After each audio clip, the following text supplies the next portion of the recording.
Oui, c'est encore une faute professionnelle du PSG. Bonsoir à toutes et à tous, ici c'est Dams Prono, un parieur pas comme les autres et qui prouve ses bénéfices. Encore une journée médiocre en termes de résultats, mais au moins le pari du jour est passé. La victoire d'Auxerre côté à 2,30.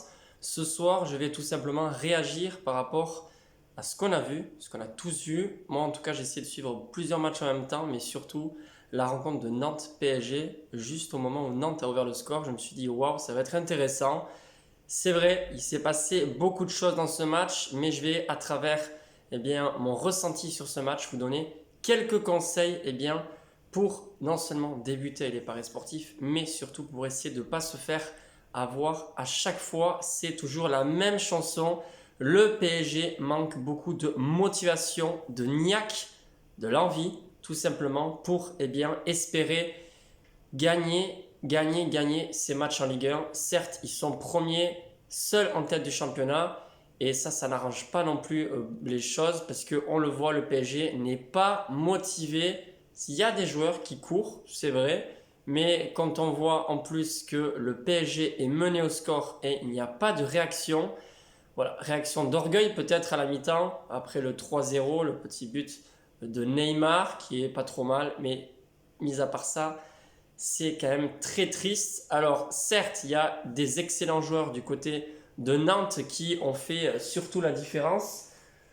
Moi, ce que j'ai noté, c'était surtout Nicolas Palois qui est un véritable soldat, un match terrible. Ludovic Blas qui d'ailleurs a beaucoup progressé avec Antoine Comboiré puisqu'ils étaient aussi ensemble à Guingamp. Enfin bref, tout ça pour dire que certains joueurs de Nantes qui étaient déjà connus avant, ont fait plus que leur preuve ce soir en montrant qu'ils étaient encore là, bien présents dans le football et surtout en Ligue 1.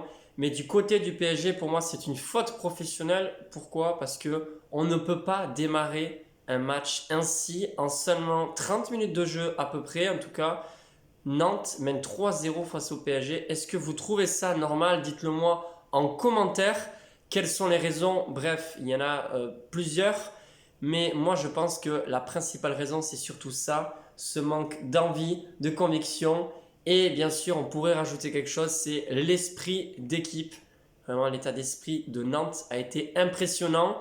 Juste après la pause, lorsque Neymar marque, tout le monde pensait qu'il y aurait une remontada, du moins beaucoup de monde. Et les parieurs, qu'est-ce qu'ils ont fait? Je ne sais pas encore. J'ai pas été voir tous les sites, les commentaires, les machins. Mais franchement, je pense que ce soir, il y a encore beaucoup de gens qui ont perdu de l'argent dans les paris sportifs. Et moi, je suis ici juste pour essayer de donner des conseils en plus, même si je ne vais pas donner encore plus de pronostics. Je l'ai dit quand même sur le live ce matin. Nantes, PSG, on ne touche pas ce match. Ça dépend beaucoup de la motivation du PSG. C'est exactement ce qui s'est passé. Mais pour moi, c'est vraiment une faute professionnelle. Déjà, quand on voit que Nantes mène au score face au PSG, la réaction du PSG sur le terrain, ça me fait un petit peu penser au PSG Barcelone lorsque les joueurs marchaient à 4-0 à quelques minutes de la fin du match. Le Barça devait mettre encore 2 buts pour se qualifier et les joueurs marchaient, les joueurs du PSG marchaient sur le terrain. Ils couraient même pas. Et la preuve quand même irréfutable que dans le football, tout est possible et notamment dans les paris sportifs.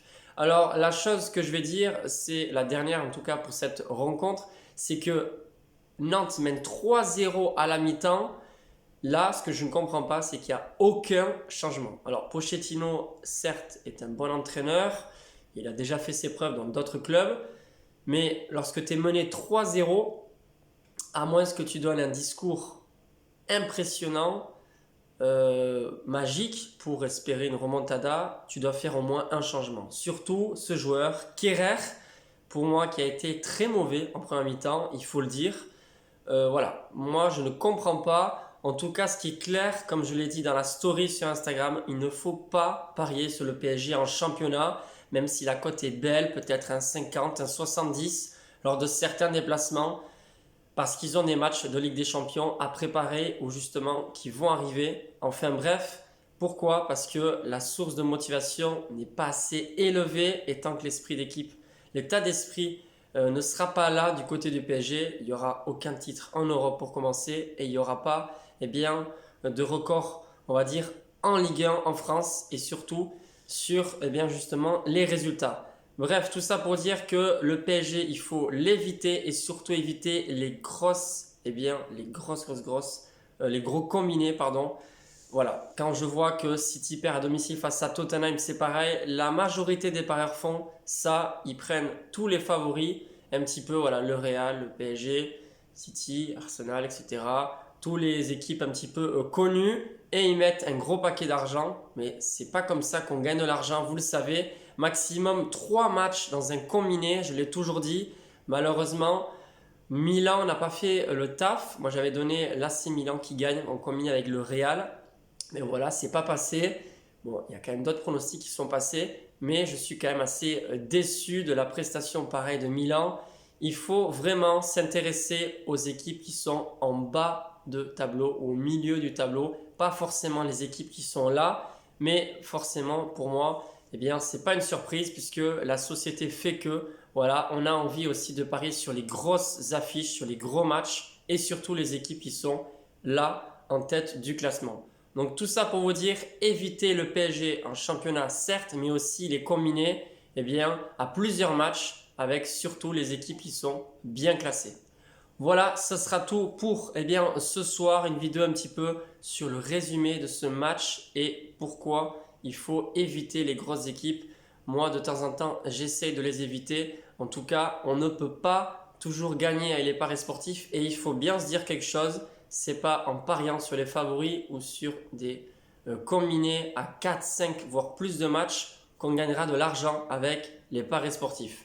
Ceci dit, si tu aimes ce contenu, fais-le moi, préviens-moi tout simplement en commentaire pour essayer de faire un petit peu plus de contenu sur le football et pas uniquement les paris sportifs.